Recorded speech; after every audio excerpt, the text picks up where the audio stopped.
degree of difficulty of 10. And Nunes is an absolute magician. He set up for the...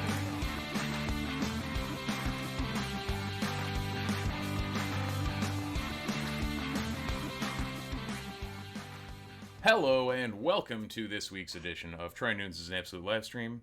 I'm Steve Haller, here inevitably because we always are. Dread it, run from it. Syracuse football happens all the same. With me, as always, Andy Pregler. Christian will be joining us later on. We just watched a lot of bad football this weekend.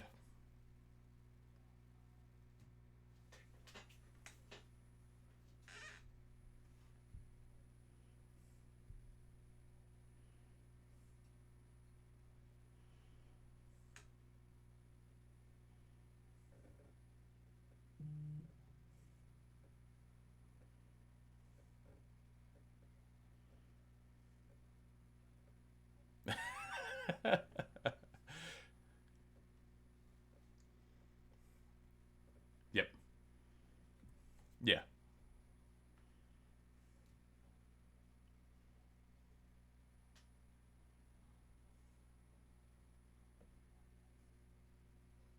That's one way to put it.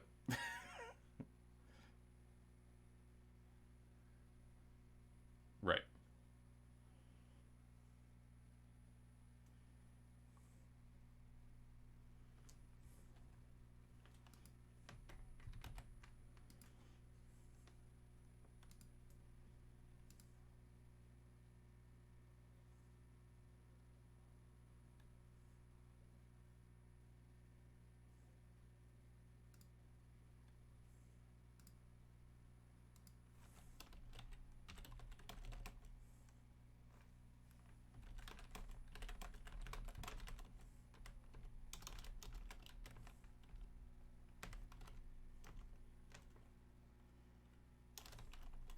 Yeah,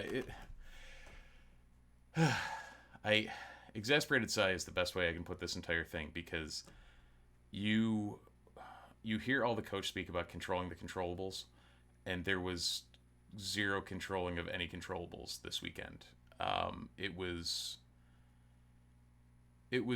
almost solely like the performance wasn't almost solely put on the coaching staff, but there were significant things that occurred during the game that the coaching staff did not put themselves in a position to win, which, when you're relying on college football players to make or break their basically make or break their seasons and thoughts, it makes it really tough to I don't even know what the hell to say. I'm like talking in circles because there's no good way to put the fact that the coaches didn't do what they could have done to put the kids in a good place. Even though there were plenty of mistakes Syracuse made, it wasn't something that, and I fixed your audio, by the way, Andy, I could tell your consternation. The coaches didn't put the kids in a place to make plays and to put the ball in their hands. It's exactly what Tony White said last year was his biggest problem with the defense, was trying to take control away from the players on playing their game. So why on the offensive end did Sterling Gilbert and Dino Babers do exactly what Tony White publicly said was a mistake to do last year? I don't know. Instead, we got whatever slogfest we saw with, as dumb as it sounds, there were some bright spots. We'll probably get into those later. But overall, it was a rough day of football.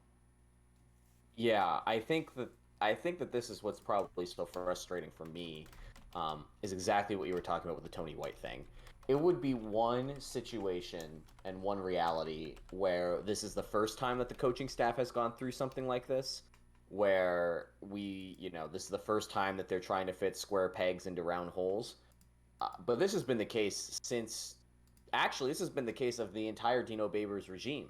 One of the first things that happened when Dino Babers was hired was what's going to happen with Eric Dungey, because Eric Dungey is not a Dino Babers quarterback. That was the talk, and so they recruited Tommy DeVito to be the Dino Babers quarterback. And Tommy's freshman year, he got plenty of chances to be the anti Eric Dungey, and look good.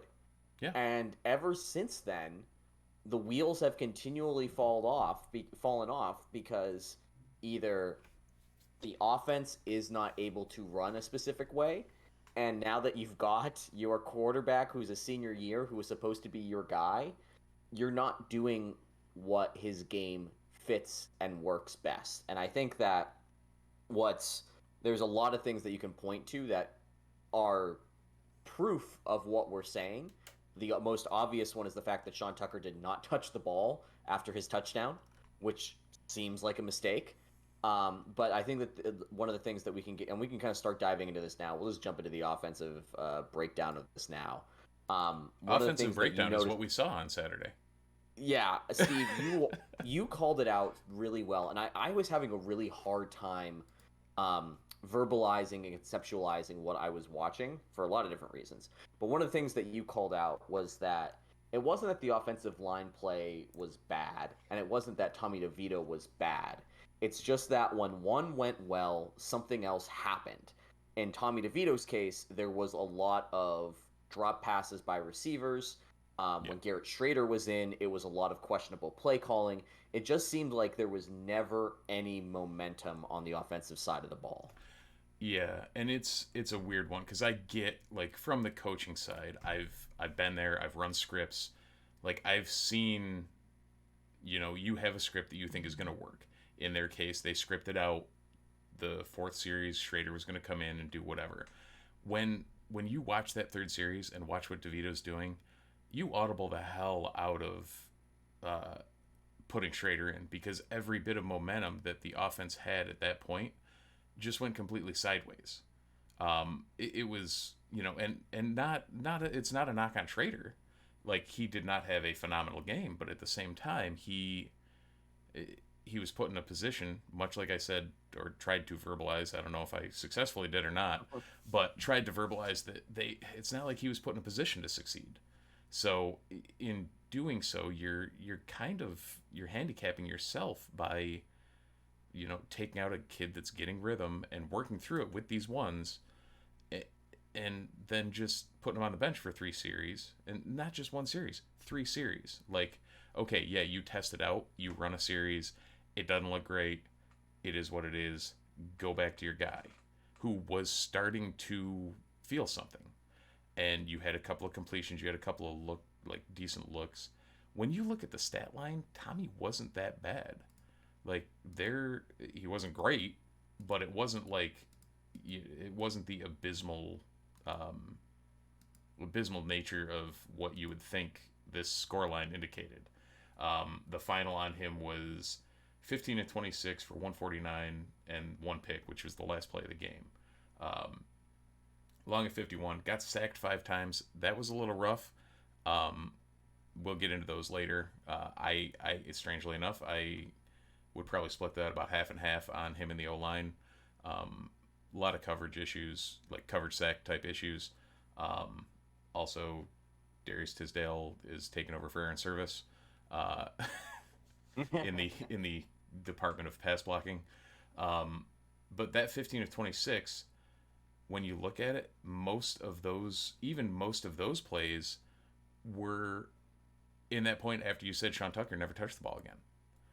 And they just ran, 10 straight pass plays? And you're just sitting there thinking, you have one of the best running backs we've had in Syracuse recent memory, and you're just handcuffing him by not giving him the ball. Who's also, again, not a great pass blocker. And we've been over that too. Because I distinctly saw pressure coming over him a couple of times, and he's better than he was last year. Last year it was just an Olay, but this year, you want to put your guys in a position to succeed. You need to alter what you're doing out there, and they didn't seem to. And that might be the story of this whole thing, is that after an entire offseason, and even watching them alter some things against Ohio, they went out and took the playbook that they had against Ohio and just threw it in the trash. And we didn't see anything we saw against that.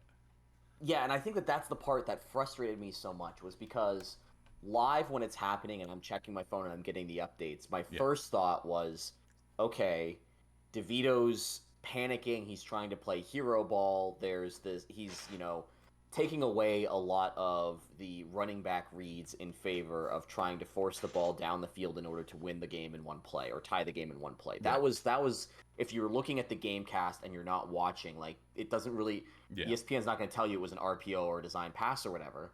And then you go back and you watch, and all of a sudden you realize the entire playbook with all those RPOs was just completely thrown out.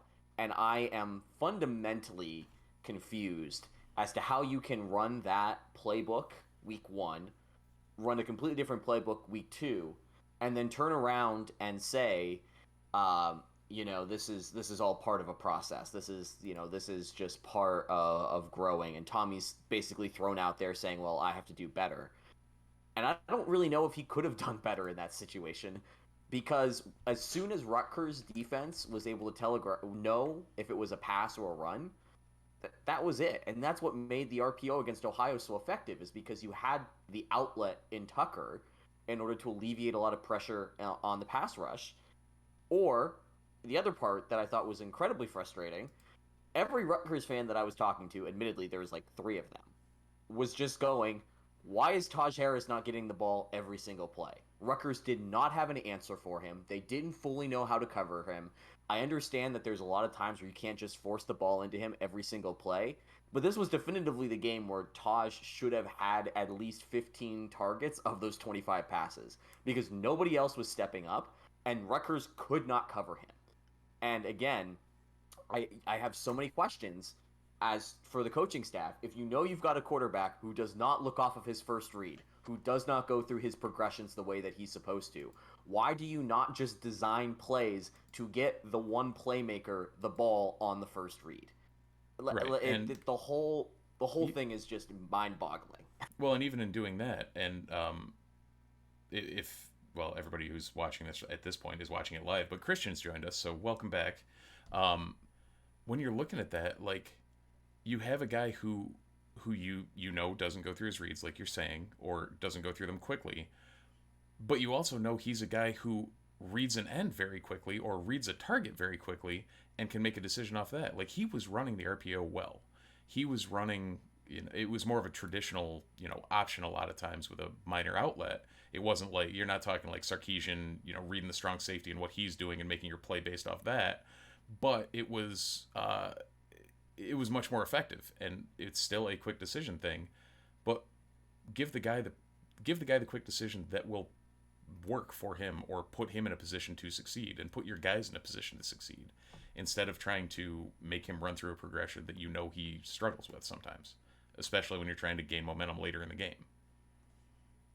It feels like Babers just got really pissed after Harris dropped that easy ball down the right sideline when it was like in the second quarter. And it's like, well, you're just not going to get any more chances like you normally would. But, like, again, as everyone figured out very quickly, he was your best option. Yeah. Shockingly to me, Anthony Quealy had no receptions. And the fact that he had no reception, Sherrod Johnson had 2 and dropped 2 more passes is 3. Okay, thank you. The one behind him that he still should have caught, too. I'm giving them a drop on that. That, too. Yeah. I mean, to be fair, also, all of the balls thrown to Quealy were vastly overthrown and into row A.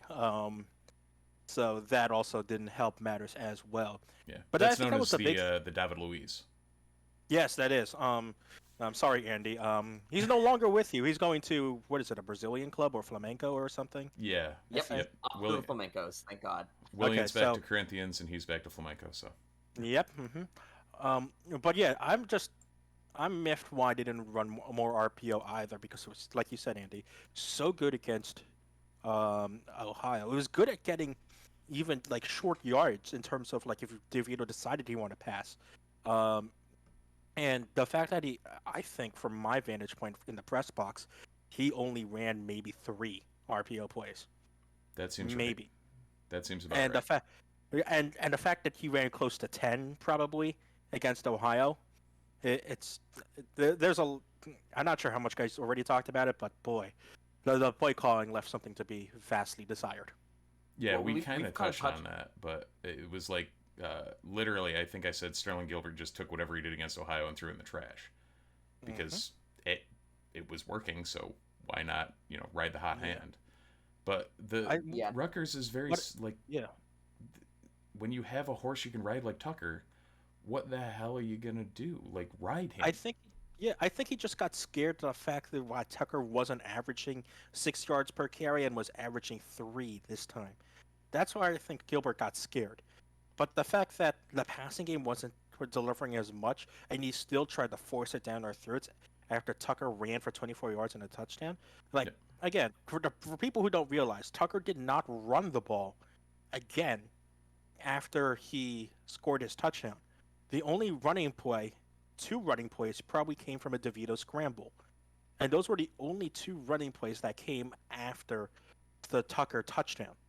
And that was with 5 minutes and 54 seconds left to go in the third quarter. So you have nearly 21 minutes of game time where Syracuse did not give the ball to their running back who had over 180 yards rushing on opening week. Yes, Max School, but that is still significant numbers. Did he have the best game against Rutgers? No. But did anyone else on the Syracuse offense prove to you, other than Taj Harris, that they were willing to make a play and help out their quarterback? No. Yeah, he got And 13 touches. Last week he got, I think, 25? 25. Yes, he got 25 last week. And I talked to Dino Babers in the Monday press conference, and I asked him, is this the kind of workload that you want to see Tucker continue to? And he basically said, without saying yes, he basically said yes. Yeah. Like, he wants to see Tucker carry over 20 yards. And that was one of the biggest downfalls of Tucker last year, that he would only touch the ball 12 times. He still ran for 100 yards in most of those games. Yes, 56 yards, not great game. But, like, he still was your most consistent option to put yourself in third and medium ranges at least. Oh, yeah. Well, pretty much every single play after that touchdown went to 3rd and 8, 3rd and 10. Right, and he averaged 4.2 a carry, which that's perfectly fine. Like, yeah, you want a little more out of him if you're going to ride him hard, but that's a perfectly acceptable. If you got 4.2 yards a carry, you're getting a first down every single set of downs. And if you gave him 20 carries, so 7 times 4, quick napkin math is 28, you're up over 80 yards. Like, you're getting closer to that. You ride him more.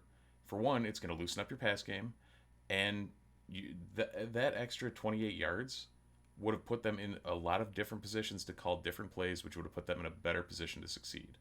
And I keep harping on that, and it sounds like a broken record, but it really is what pisses me off the most, is like, your job as a coach is to put the guys in a position to succeed, and they didn't.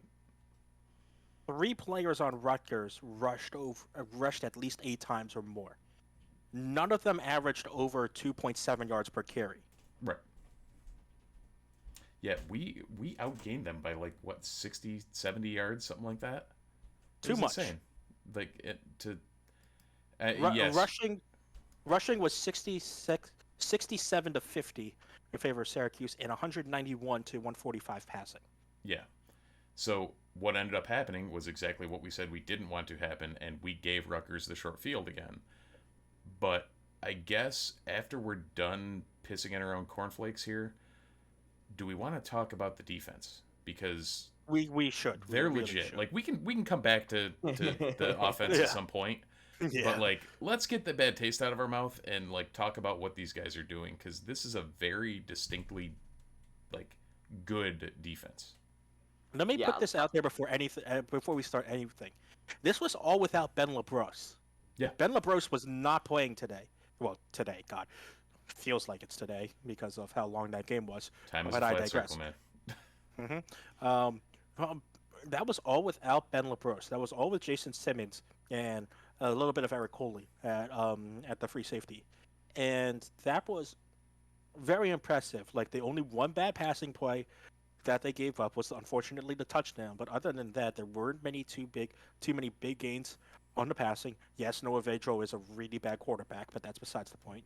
And also, but then, well, we get to the best part about this defense. God, this rush defense is legit. How? Finally. After watching last year, I just ask you how. Finally.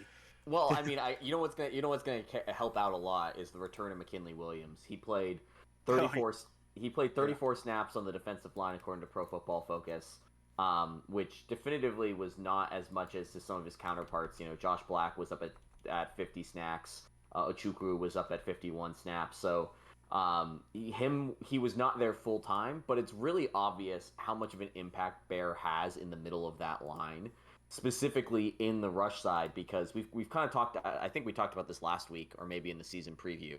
But Bear's ability to just take on more than one man is something that is not going to show up on the stat sheet, but is really crucial to that defensive line being that first man through the wall for the defense to open things up for the linebackers, for the rovers, whatever the scheme is.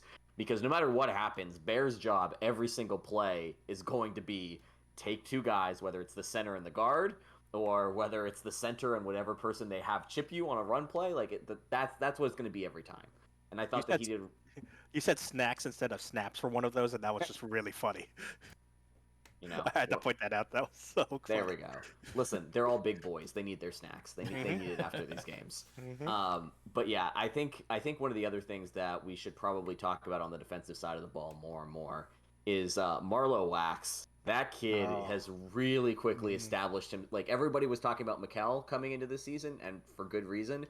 I think Wax might have an argument to make for the best linebacker on the team, which is not something that I thought we'd have this early into the season, or at all from him this year, which is really nice to see. Yeah, I know John was one of the guys who was confused that Wax was over Jeff Cannon Arku in the depth chart at the beginning of the season, with good reason. Jeff Cannon Arku was fine last year. There wasn't much of a reason to replace him, and Wax has just come in, taking that starter spot and proven in the first two games why he's deserved that starter spot. Like, he's making excellent tackles, and like his presence just in the backfield.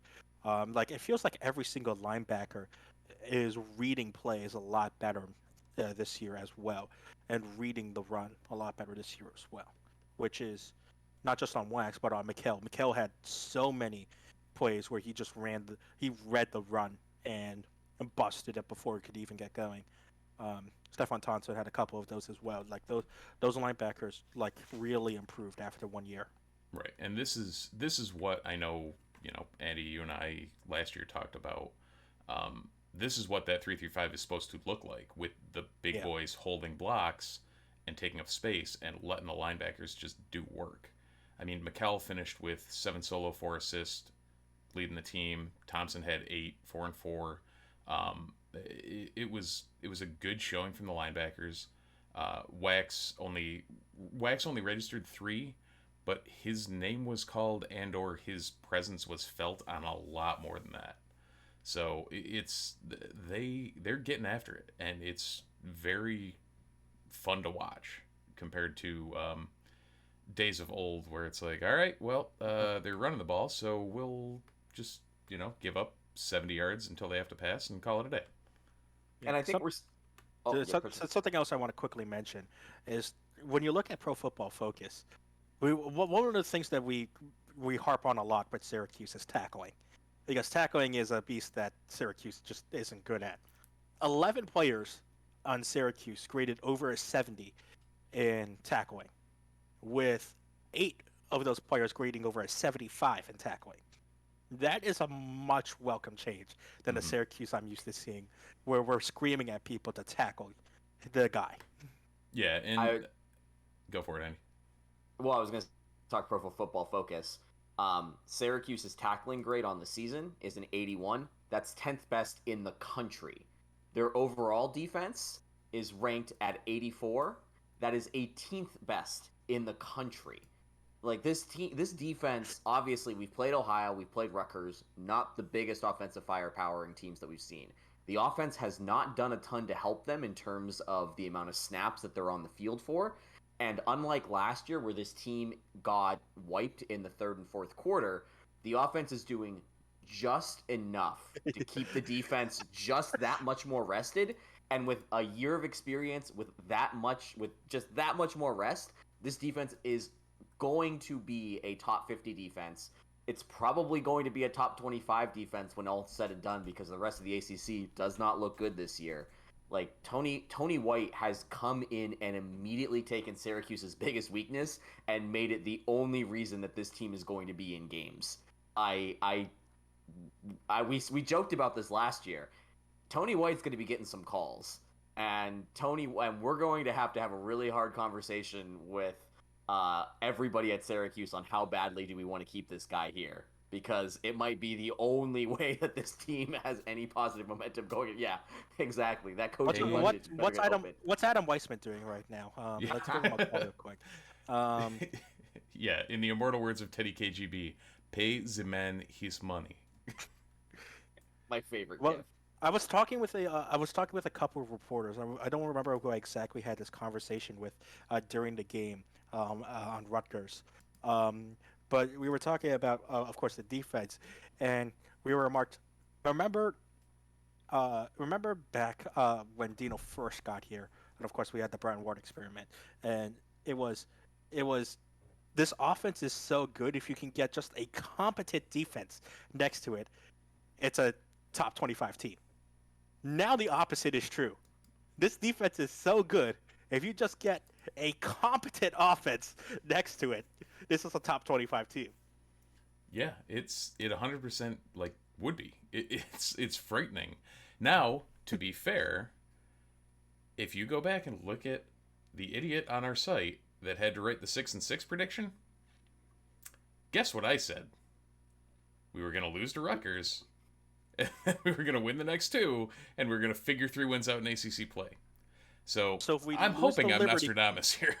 So if we lose the Liberty game, then things go downhill. I mean, they kind of squeaked by a Troy team that isn't really all that phenomenal either. So, hey, Jacksonville State can beat Florida State. Anything is possible nowadays. Anything before we get. Before we start getting into like talking about like we'll swing back around to the offense and we'll talk about the what's up next, because I think we can kind of not look past Albany for a minute and kind of talk about the ACC at large. There is one more thing on the defensive side that I think we have to kind of talk about from a schematic standpoint. The reason that the run defense has been tested so often and been so improved is because the secondary coverage has been fantastic. And as Christian, you said, the fact that they looked that good without LaBrosse is really important. A lot of that is due to Garrett Williams and Deuce Chestnut not really taking their feet off the pedal. I thought both had really solid games. Obviously, there were no picks or no big moments where it was like, oh my gosh, these guys are game changers. But I don't know if you guys saw this, but the latest NFL mock drafts are coming out, and Garrett is now a first round projection. Like, it is, we're at the end.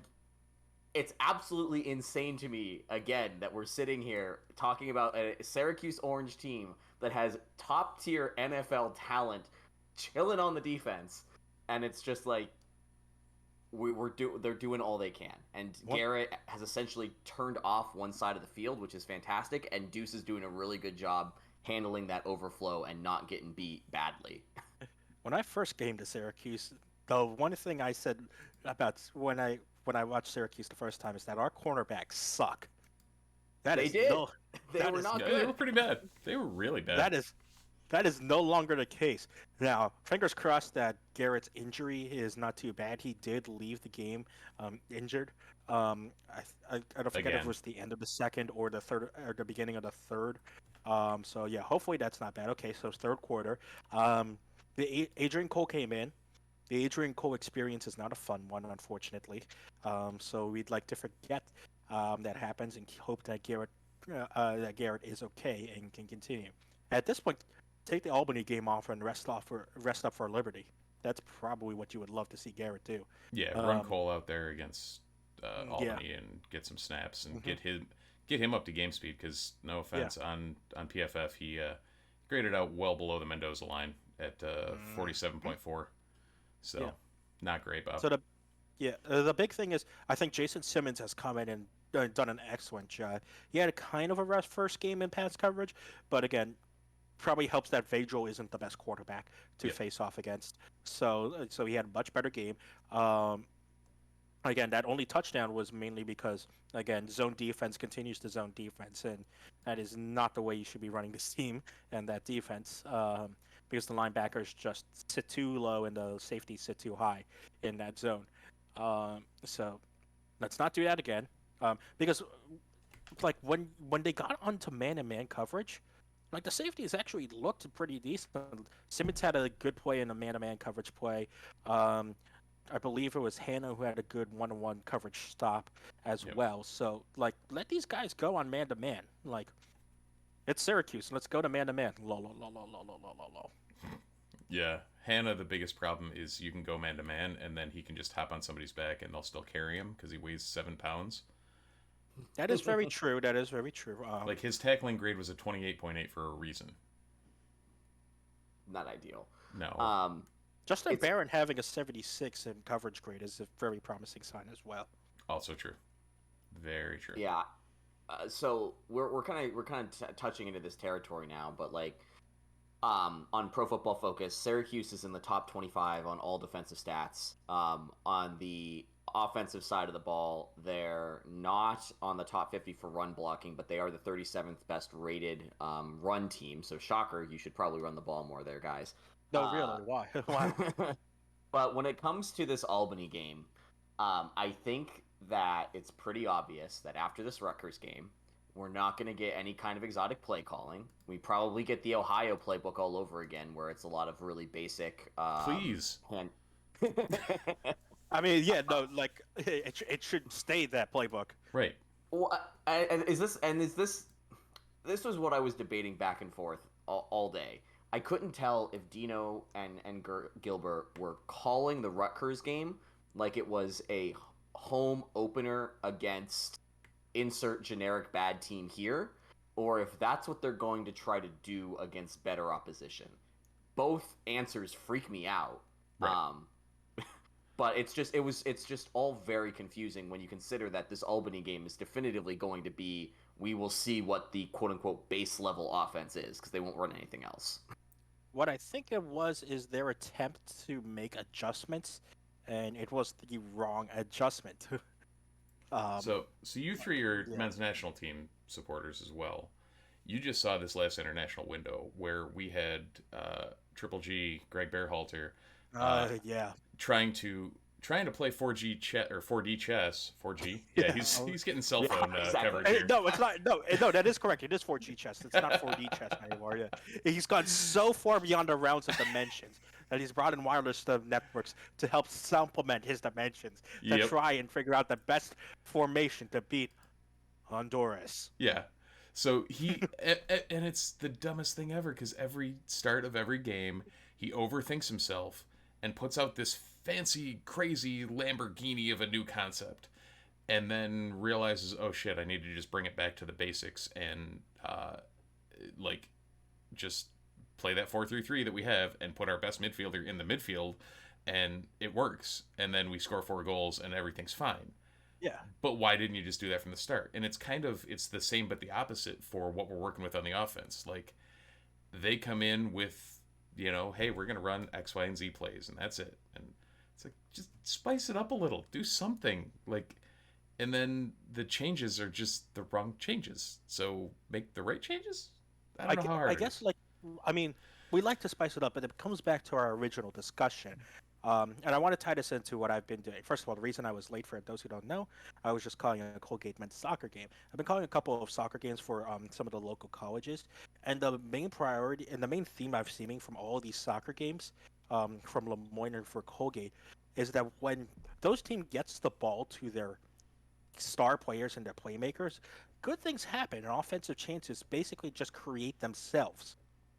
So Syracuse could actually take that and do it as well. When you get the ball into the hands of Sean Tucker and Taj Harris, things just magically happen. Mm-hmm.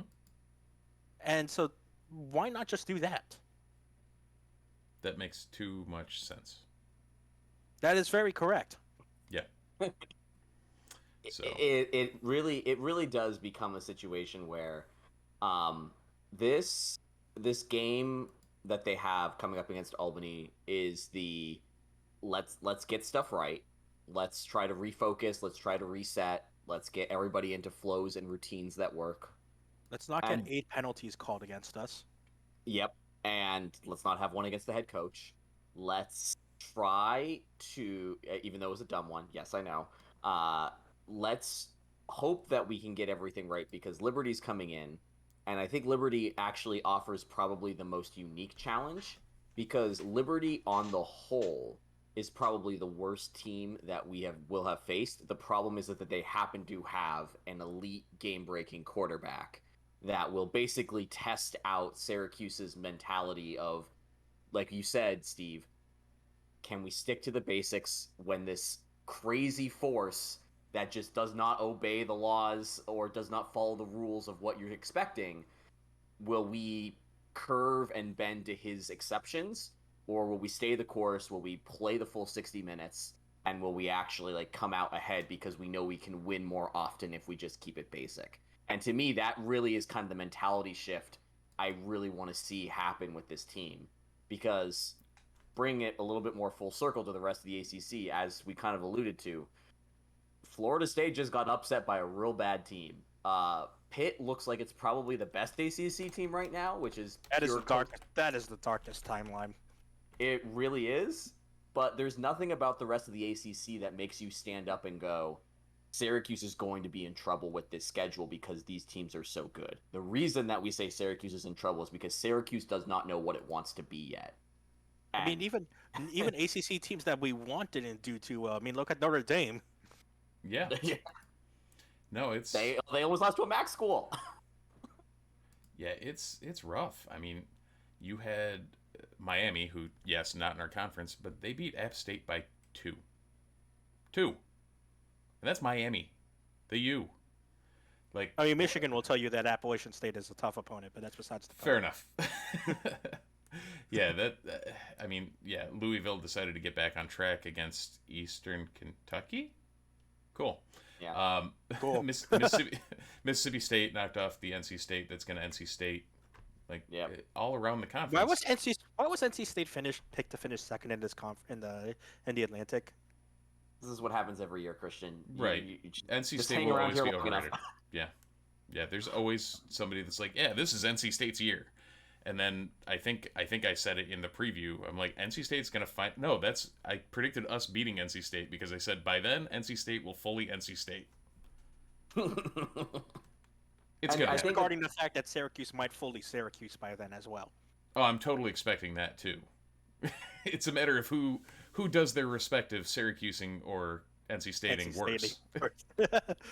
Well, we saw what happened last year with that game. I would like to remind everybody that last year's game, Christian, I was telling Steve this before we got started. I have a friend who basically said that watching the Rutgers-Syracuse was a pure sicko game, and we really need to start rating Syracuse games out of 5 sickos. And it really is. There's a really good chance that NC State game beats the Rutgers game in the sicko meter, which is terrifying because Rutgers was a easy 5 out of 5. Well, now that you brought it up on Twitter, we now need to rate games and where they would finish on the Great British Bake Off. Yeah, well, and for those that did not read NunesMagician this weekend and are coming here on a Monday or coming here Sunday night and haven't looked at the site since the game ended, John did a really great job of using a Dino Babers analogy to explain why we all are kind of fed up at Dino Babers at the moment. And it was the cake one, and yeah, Dino burnt the cake. And Christian, I'm telling you right now, the British Bake Off gifts are going to be coming fast and strong because we need something to keep ourselves entertained this year. It sure as hell won't be the football sometimes. Can we hire Paul Hollywood as an offensive coordinator? That'd be great. Paul Hollywood would actually understand to probably get the ball to Taj Harris after watching him in one practice. He'd be like, oh, that guy's good. Why don't we just give him the ball every time? This is it. We can do the reverse Ted Lasso. That's what I was going to say. We do the Yes. Ted Lasso. Yes. Yes. Yes. That's it. Everyone. Okay. We saw Syracuse. So we need a bad football team in England to choose a head coach from. I know Sunderland. Let's choose Sunderland's head coach and bring him here. Oh, that's great. That's absolutely great. I'm very happy with the way that this went, and when we're suddenly talking about Sunderland It's oh man, I'm looking up who their head coach is right now just to see who it is. Lee Johnson. Okay, that sounds okay. generic enough. Perfect. Yeah. Yeah. Mhm. Yeah, I only that'll. bring that. I've only bring that up because I was watching a random FIFA 22 career mode that had Sunderland in League Two, which is just funny. Yeah, they are. It's bad. Oh, so can I just say something about Lee Johnson? He might actually be the real life Ted Lasso. He's 40 years old. He retired playing football in 2000 and went immediately into coaching a bunch of like small teams, and he is now he was in charge of the English C team, which then got him the Sunderland look. So Hmm. this sounds about right. Hmm. Yeah, yeah, that's fine. Yeah, We'll Yeah. take it. Why don't you just come over here and coach Yeah. American football? It's not that hard. yeah. As long as he brings over his equivalent of Coach Beard, I'm fine. Mm. Because Brendan Hunt just absolutely kills that every single week. The I'm okay. We're not going to turn this into a Ted Lasso review chat until the end of the season because I don't want to spoil it for anybody who hasn't watched it or might want to wait and binge it like they did the first season. Beard is just stealing season 2. Absolutely love him. Always. So we've got about 15 minutes left. We've somehow turned Syracuse football into a positive conversation. I feel It's the British way. It's the British way. we really did need to import a lot of optimism in darkness. Oh man, this is getting way too real. Speaking of British sports, though, that Syracuse teams play, let's talk about men's soccer because Syracuse the men's team got their first ACC win in how many years, Steve? And it was against who? I believe it was their first they did an ACC win last year, and they might have the year before. Let me pull that up quick. 2019 in conference 2 wins. So, yeah, yep. So 2019 was the last time they had a W in the ACC. I think this would qualify as a W in the ACC. When we last left our wonderful soccer team, they had just been on a 2-game skid against Penn State and Georgetown. Since then, they decided to rebound by scoring 5 goals and getting 2 W's. So, Niagara 2-0 midweek, and then on the weekend they took out Virginia 3-1. So it was the DeAndre Kerr show all week, which is nice to see him getting on the board. I think he had the week-long hat trick, if I remember right. So 2 goals against UVA and 1 goal against Niagara. So good to see him getting off to a good start in season play. Overall, you can't beat an ACC win on the road, especially one as emphatic as a 3-1. I'm probably going to watch it either tonight or tomorrow morning. So no details on it from my standpoint. Christian, I think you watched it. I was not able to watch it, unfortunately. Yeah. You got the Twitter updates the same way I did. Damn it. I did get the Twitter updates, but again, to kind of bring this all back full circle, see what happens when you get the ball into your playmakers. Right. Go figure. Yeah. It's good when you get the ball to DeAndre Kerr. It's like good. It's really funny when you watch Syracuse men's soccer because it's basically the whole game they're trying to figure out. Okay, how do we get the ball to DeAndre Kerr? Yeah. Oh yeah. And then we'll just let him do something. Yep. That's And basically what Syracuse men's soccer is right now. Yeah. That was the equivalent of a couple years ago. How do we get the ball to Tajon? Okay. Yeah, that's fine. How do we get the ball to Julian? Okay, this works. So when you have a player that you should be getting the ball to, you should get him the ball. Hint, hint. Yeah. Other side of the football spectrum. Mm-hmm. It's just, to me, I continue to just say how remarkable it is on, like, I don't know how many people here listen to Split Zone Duo, a podcast with some of our former SB Nation compadres. But the last 2 weeks, Richard Johnson, formerly of In Love with Tony White fame on Twitter, Yep. has been just saying that the last couple of weeks, football's just blocking and tackling. Like at its core, if you can do that, you can go pretty far. And what's super frustrating about Syracuse is that they're doing most of the blocking and the tackling. There's one more thing that needs to get added onto that, which is give the ball to your best players. If we do that part, Syracuse is going to be fine. The problem is that they're choosing not to do that last part, and it's infuriating. Yeah, I got a hunch we'll get there, but that's just my rose-colored glasses.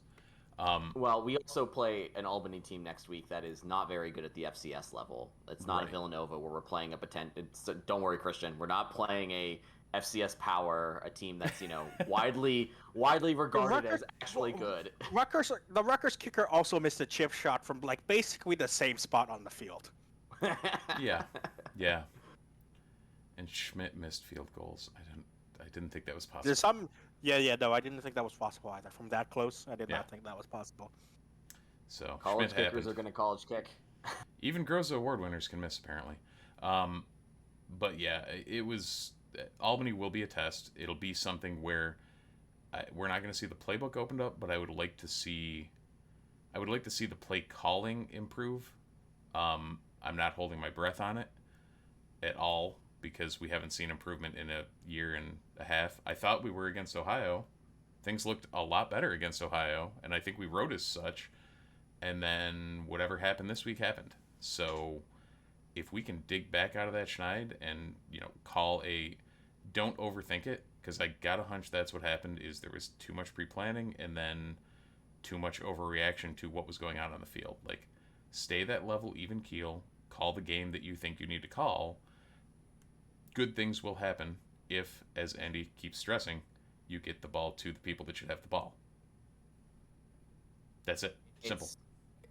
Yeah, and I just want the Albany game to be like the Holy Cross game from a couple years ago, or not, I guess more than a couple years ago, where even a bad Syracuse team just wipes the floor with them early, and most of the second half is let's get some of the young guys in. Let's get guys that might end up playing big positions for the Orange later in the season. Let's get them some snaps, some familiarity with the way that we're currently scheming things in live game action.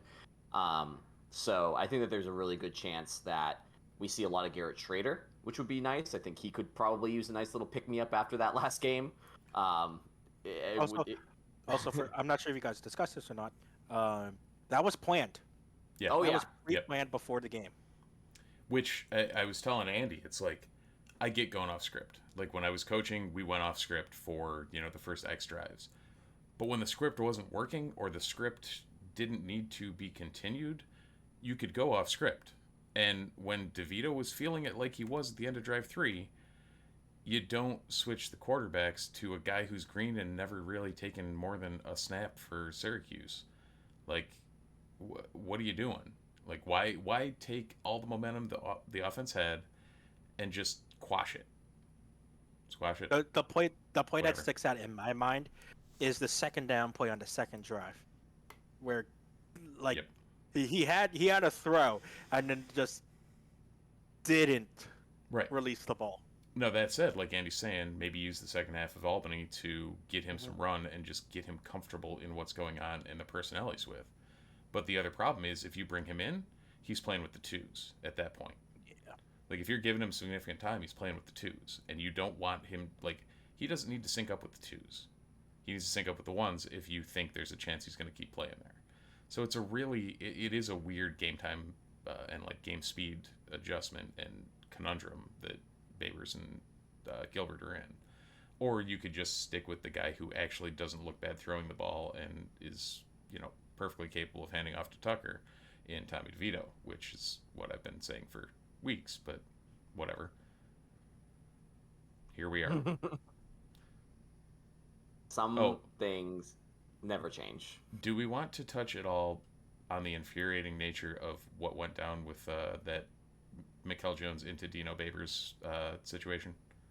Because I do see a lot of people bitching about that. See, in the press box, we never got a clear indication on what actually happened. We didn't in the replay either. Like, I just watched it today, and it was Jones's tackle, and then they panned to Dino already walking away from the ref. And Jones's tackle was a soft suplex flag. Like, that he was bodied up on him, and the whistle came as he was tackling. Said that was. Yeah, Mikel said that's what they were calling for. It was like the throwdown. Right, and the throwdown was already happening as they were blowing the whistle. Like, if he's playing to the whistle, there's no way he could have stopped that, which is what really bothers me. Is like, what's he supposed to do? Just hold him up and hope they blow the whistle? No, you play through that, and that's what they teach you to do, and that's what happens.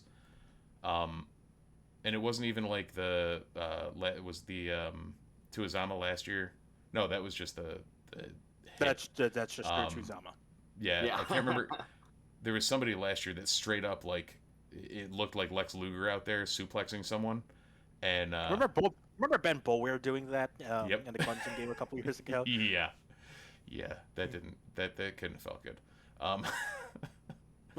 But like, you have that call, especially after, Schiano's on the sidelines talking to the refs for God knows how long, and calling other refs over and saying, no, I don't want to talk to you, I want to talk to him, and getting no flag or anything. Dino must have said something. He did say in the press conference he did not swear, so I don't know what it could have been, and we'll never know, but it really boggles my mind that whatever could have happened. Yeah, I'm in general a little. I'm better off just like, let's pretend like this never happened.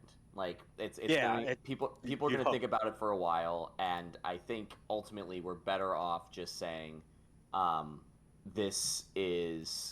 not gonna know. Maybe we get a good story if and when Dino, moves on from Syracuse. Yeah, that sounds about right. Like, maybe it'll come out in the wash somewhere down the line. Even if he turns the season around and is still around, like maybe a couple years down we figure out what happened, but it's not something that's going to show up anytime soon. Let's put it that way. Nope. No. So that pretty much almost wraps up the show. Listen, I know a lot of people are upset. I am too. Obviously, as you can tell, Christian, Steve, and I are all not our normal super optimistic selves, but I think that there's also the reality that this is all fixable. Everything that we talked about can be fixed, and there is a path forward with this team. We are now stuck in the very terrible position of having to wait and see about 2 weeks if this is actually going to be a thing, because as we've kind of mentioned, the Albany game is going to be basically a throwaway game. So we got to wait until Liberty to see if this is all going to actually coalesce and come together in a better way. So enjoy those 2 weeks of discomfort feeling. Enjoy an Albany game that should at least give your heart and anxiety a week off. That would be very nice for, I think, a lot of us. And we will be back here next week, 8 p.m.-ish, roughly speaking. And we are going to continue to be on Twitch. So for those that are watching live, you have found out that we switched platforms. I think that in general, it's going to cut down on a lot of the random tech issues that we've experienced in the past. It's also going to make it a lot easier for you to find the stream, because all you have to do is go to the twitch.tv/NunesMagician, and whatever is live will be available right off the bat. So no more trying to hunt down weird specific URLs for YouTube. We'll always be here. If you're watching this, don't type in / or shit's going to go weird. Yeah. Yay! I always get the slashes confused. That's how Matrix 5 starts. Oh God, is that going to be right near Avatar 75 or? Mm-hmm. God. Right near the 75th Marvel movie as well. Yep. For those that are watching this on the NunesMagician website, thank you again for reading the site as always. Make sure to stop back here every Monday. We'll have the live cast up in the article. And make sure you check out all the great work that we're going to have this week as we preview Albany and try to convince everybody that the sky is not falling. It's just not as held together as we would like it to be. Does that seem fair? Yeah, we'll give it that. There comes a time every Syracuse football season where I realize fans ask, is it basketball season yet? We might be quickly approaching that time, a lot quicker than I realized. Oh, it showed up in the comments already, so here we are. Oh, good. Yeah. Good. For the record, from a production standpoint, we will also be uploading this. So if you're watching this on YouTube, and we'll probably still link to YouTube in the article tomorrow. So if you're watching this on Monday, it's probably on YouTube. However, if you want us live, check us on Twitch. If you want us in the article, you'll see it on YouTube. Still, subscribe on YouTube. if you ring the bell, it'll let you know when we're publishing new content. And yeah, it should be good. We don't have a podcast feed, so I can't say that. So I'm vamping away from what I would say in about an hour and a half on the other podcast. Yeah. This is the part where we all say the nice go orange thing and then pretend like the world is not falling apart. So can we do that part?